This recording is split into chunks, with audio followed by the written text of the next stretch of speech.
मधुबाला की दिलीप कुमार से लाजवाल मोहब्बत, मगर बात शादी तक क्यों ना पहुंच सकी। बिस्मिल्लाहिर्रहमानिर्रहीम, अस्सलाम वालेकुम।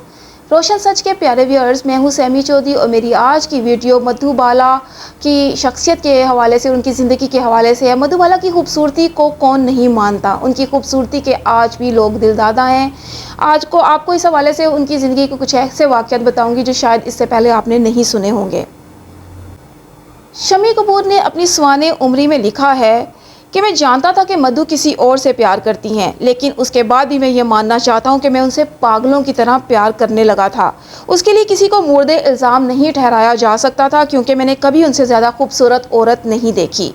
2011 में शाया होने वाली इस खुद नौश्त में शम्मी कपूर ने कहा था कि आज 6 दुहाइयाँ बाद भी जब वो मधुबाला के बारे में सोचते हैं तो उनका दिल धड़कना भूल जाता है। मधुबाला की खूबसूरती का ये आलम था कि शम्मी कपूर अपनी फिल्म, जो उनकी पहली फिल्म थी रेल का डब्बा, उसकी शूटिंग के दौरान मधुबाला को देखते ही अपने डायलॉग भूल जाते थे। सिर्फ 36 साल की उम्र, उसमें भी अपनी ज़िंदगी के आखिरी 9 साल अपने घर में कैदे तन्हाई पर मजबूर रहने और सिर्फ 66 फिल्में करने के बावजूद मधुबाला ने वो सब कुछ हासिल किया जिससे वो हमेशा के लिए अमर हो गईं। पैदाइश के वक्त ही मधुबाला के दिल में सुराग था और डॉक्टरों के मुताबिक उन्हें इस बीमारी में काफ़ी आराम की ज़रूरत थी, लेकिन मधुबाला के वालिद ने उन्हें एक ऐसी दुनिया में धकेल दिया जहां उन्हें मुसलसल काम करना पड़ता था। दरहकीकत मधुबाला न सिर्फ अपने वालिदैन बल्कि 11 बहन भाइयों के ख़ानदान की वाहिद रोज़ी रोटी कमाने वाली थीं। वालिद लाहौर में इंपीरियल टोबैको कंपनी में काम करते थे। नौकरी छोड़कर दिल्ली आ गए और फिर दिल्ली से बम्बई के लिए रफ्ते सफ़र बांधा और उम्मीद ये थी कि खूबसूरत मधुबाला को फिल्मों में काम मिलेगा। सिर्फ 6 साल की उम्र से ही मधुबाला ने माया नगरी में कदम जमा लिए।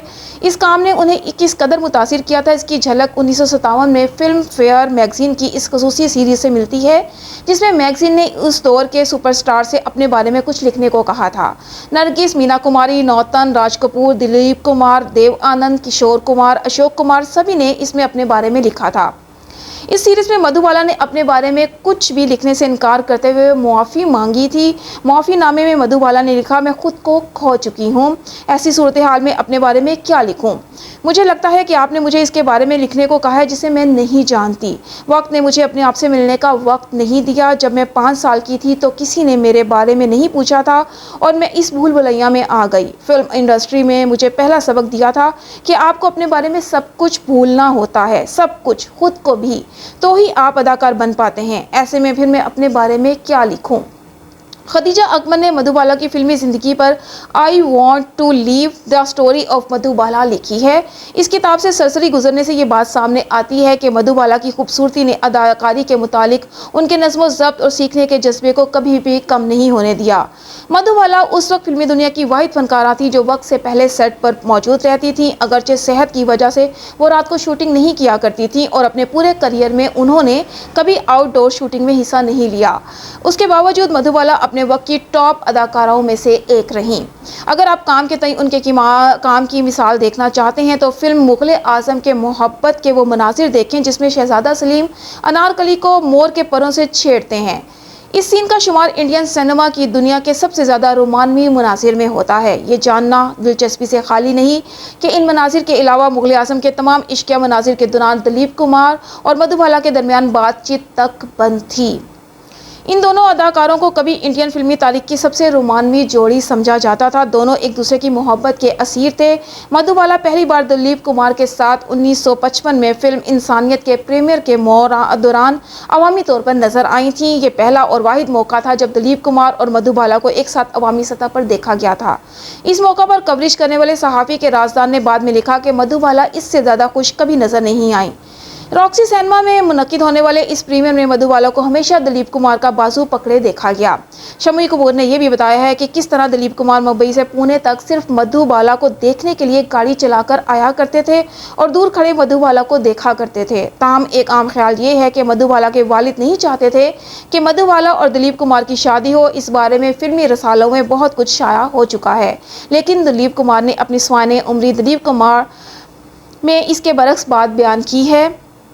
उन्होंने लिखा, जो कहा जाता है कि इसके बरक्स मधुबाला के वालिद हमारी शादी के खिलाफ नहीं थे। उनकी अपनी प्रोडक्शन कंपनी थी और वो बहुत खुश थे कि एक ही घर में दो बड़े स्टार मौजूद होंगे। वो चाहते थे कि दिलीप कुमार और मधुबाला अपने करियर के इख्तिताम तक एक दूसरे की बाहों में बाहें डालें, उनकी फिल्मों में दो गाने गाते नजर आएँ। फिर क्या हुआ, जिसकी वजह से बॉलीवुड की मशहूर तरीन मोहब्बत की कहानी शादी तक ना पहुँच सकी।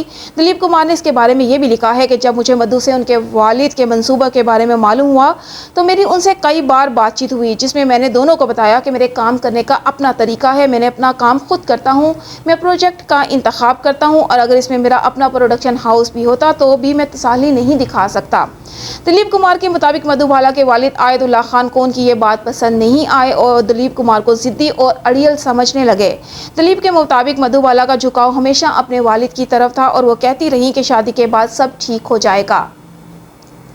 ऐसा भी नहीं था कि दिलीप कुमार शादी के लिए तैयार नहीं थे। 1956 में ढाके की मलमल फिल्म की शूटिंग के दौरान एक दिन उन्होंने मधुबाला से कहा कि काजी इंतजार कर रहे हैं, चलो आज मेरे घर शादी कर लेते हैं। लेकिन मधुबाला उनकी बात सुनकर रोने लगी। दिलीप कुमार कहते रहे कि आज अगर तुम नहीं गई तो मैं तुम्हारे पास वापस नहीं आऊँगा, कभी नहीं आऊँगा।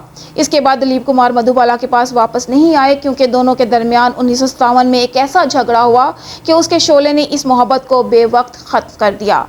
हदायतकार बी.आर. चोपड़ा ने 1957 में रिलीज होने वाली फिल्म नया दौर के लिए दिलीप कुमार और मधुबाला को साइन किया। इस फिल्म की आउटडोर शूटिंग पुणे और भोपाल में होनी थी, लेकिन मधुबाला के वालिद ने मधुबाला को भोपाल भेजने से इनकार कर दिया। तब तक बी.आर. चोपड़ा अपनी फिल्म की काफ़ी शूटिंग कर चुके थे। पेशे से वकील बी.आर. चोपड़ा इस मामले को अदालत में ले गए और इस दौरान उन्होंने मधुबाला के बजाय वैजयंती माला को साइन कर लिया। इस केस की समाअत के दौरान दिलीप कुमार ने अदालत में कहा कि वो मधुबाला से मोहब्बत करते हैं और मरते दम तक मोहब्बत करते रहेंगे, लेकिन उन्होंने अपना बयान बी.आर. चोपड़ा के हक में दिया। दिलीप कुमार ने अपने स्वाने उम्री में इसके बारे में लिखा है कि उन्होंने अपनी तरफ से मुफाहमत के लिए बहुत कोशिश की, लेकिन कोई फ़ायदा नहीं हुआ और इस सारे मामले में बी.आर. चोपड़ा का मौक़िफ़ दुरुस्त था। इसके बाद मधुबाला को यकीन हो गया कि दिलीप कुमार कभी उनके पास वापस नहीं आएंगे।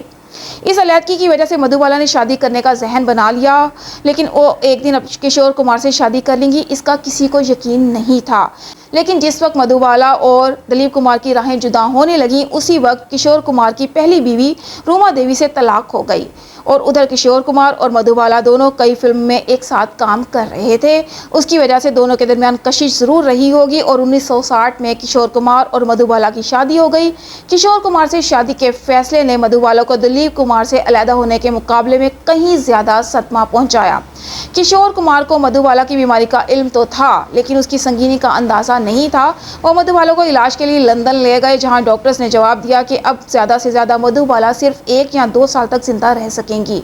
इसके बाद जब किशोर कुमार वापस आए तो उन्होंने मधुबाला को अपने वालिद और बहनों के पास छोड़ दिया और कहा कि वो इतने मसरूफ़ हैं कि वो मधुबाला की देखभाल नहीं कर पाएंगे। वो मधुबाला से मिलने आते रहे, लेकिन 3-4 माह के वक्फे से, यानी जब मधुबाला को किशोर कुमार की सबसे ज़्यादा ज़रूरत थी, तब किशोर कुमार के पास उनके लिए वक्त नहीं था।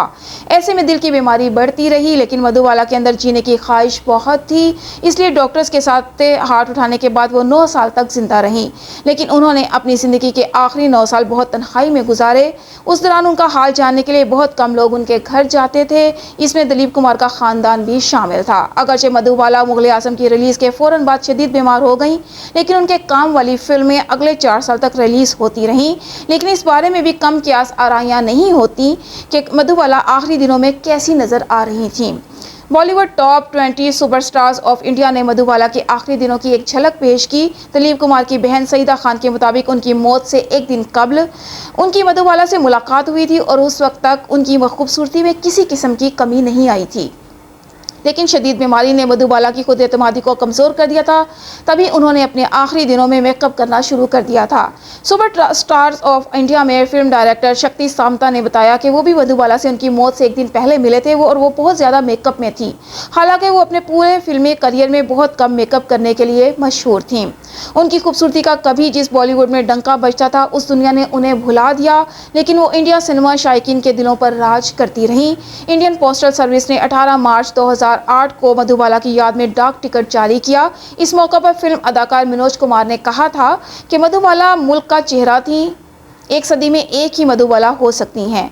मैं जब भी उनको देखता दिल में गज़लें गूंजने लगती थीं। वाकई अब कोई दूसरी मधुबाला नहीं हो सकती जिसकी महज तस्वीर देखकर ही दिलों में जज्बात की तारें झंझना उठें, हमारे भी और आपके भी। प्यारे व्यूअर्स, ये थी मधुबाला की कहानी। वीडियो आपको कैसी लगी हो, अच्छी लगी हो तो चैनल को सब्सक्राइब जरूर कर दीजिएगा। वीडियो को लाइक और शेयर करना भी मत भूलिएगा। इसके साथ ही अपनी होस्ट सैमी चौधरी को इजाज़त दीजिए। अल्लाह हाफ़िज़।